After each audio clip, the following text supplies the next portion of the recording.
네, 이어서 글로벌 금융시장의 주요 이슈들을 살펴보겠습니다. 글로벌 모니터 안근모 편집장 전화 연결되어 있습니다. 안녕하세요. 안녕하십니까. 네, 지난 주말 뉴욕 증시가 실적 쇼크를 좀 받았죠. 큰 폭으로 떨어졌는데 이번 주에도 실적 발표가 예정이 돼 있죠. 어떤 기업들이 예정이 돼 있나요? 이번 주에 가장 관심이 모아지고 있는 기업은 전통 산업 중에서는 캐터필라, 기술업종 중에서는 애플입니다. 캐터필라는 월요일에, 애플은 오는 목요일에 각각 3분기 성적표를 발표할 예정입니다. 캐터필라는 세계 최대의 건설 및 광산 장비 업체이기 때문에 이 회사의 과거 성적표와 미래 전망이 글로벌 경제의 향방을 가늠하는 데에도 중요한 실마리가 될 것으로 보입니다. 애플 같은 경우는 구글과 함께 그동안 가장 각광을 받아온 기술 기업이기 때문에 투자자들의 이런 기대가 과연 합리적이었던지 여부가 오는 목요일 실적 발표를 통해서 판가름 날 전망입니다. 구글의 경우 지난주 기대치를 훨씬 밑도는 분기 실적을 발표해서 시장을 충격에 빠뜨렸었는데 이로 인해서 애플의 실적과 이익 전망에 대한 우려감도 고조되어 있는 상황입니다. 미국의 어닝 시즌이 절정으로 향하고 있는데 지금 투자자들이 가장 우려하고 있는 것은 매출입니다. 순이익은 그럭저럭 시장 눈높이를 맞춰가고 있지만은 매출은 상당히 실망스러운 상황입니다. 부진한 매출 속에서 억지로 이익을 쥐어짜고 있다는 얘기인데 매출이 앞으로도 계속 나쁠 전망이라면 이익 역시 더 이상 짜낼 게 없어질 겁니다. 기업들이 이익을 억지로 쥐어짜다 보면은 고용과 투자를 줄일 수밖에 없는데 이것은 결국 기업들의 실적에 부메랑으로 돌아오겠죠. 따라서 이번 주 실적 발표에서도 투자자들은 기업들의 매출에 특히 주목할 것으로 예상됩니다. 네, 미국의 실적 발표 외에도 이번 주에 좀 주목해 볼 만한 이벤트들은 어떤 게 있을까요? 미국 연방준비제도가 화요일과 수요일 이틀 동안 공개시장위원회 FOMC를 개최합니다. 특별한 정책 결정이 새롭게 내려질 것으로는 예상되지 않지만은 Q3 발표 이후 고개를 들었던 경기 회복 기대감이 다시 크게 위축되고 있는 상황이기 때문에 향후 추가 부양책 제공을 시사할지 여부가 주목되고 있습니다.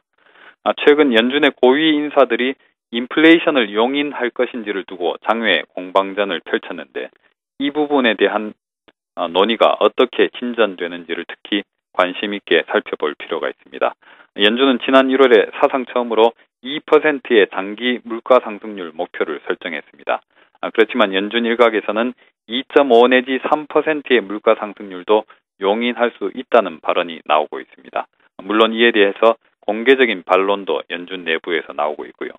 어쨌든 연준이 물가 목표에 일종의 변동 허용 범위를 부여하게 된다면 보다 공격적인 통화 부양책을 시사하는 것으로 받아들일 수 있을 겁니다.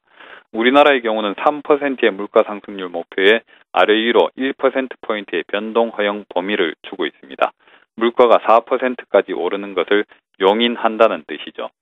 이번 주 금요일에는 미국의 3분기 성장률 속보치가 발표될 예정입니다. 그에 앞서서는 미국과 중국, 유럽 등 주요국의 제조업 PMI가 공개될 예정인데 특히 중국 지표에 관심이 모아질 듯합니다. 네, 이번 주 미국도 중국에서 들려올 소식들도 저희가 신속하게 전해드리도록 하겠습니다. 또 어제 스페인에서 여당 긴축 정책에 대한 평가 형식의 중간 선거가 있었다고요? 어떤 내용인가요?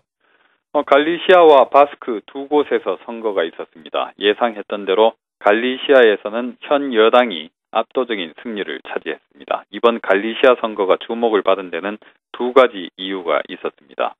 첫째, 갈리시아는 현 여당의 전통적 텃밭이자 현직 총리의 지역구이기 때문에 여기에서 여당이 지게 된다면 현 정권의 리더십이 치명상을 입게 되겠죠. 어쨌든 현 여당이 이겼기 때문에 이런 걱정은 덜게 됐습니다. 스페인이 구제금융 신청을 계속 미루고 있는 것이 이번 선거 때문이라는 관측이 상당히 많았었죠. 어쨌든 선거가 무난히 끝났기 때문에 구제금융 신청 기대감도 다시 커지게 될 듯합니다.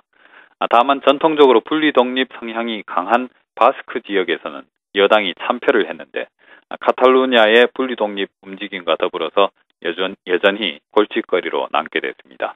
카탈루냐는 다음 달에 지방선거를 치를 예정입니다.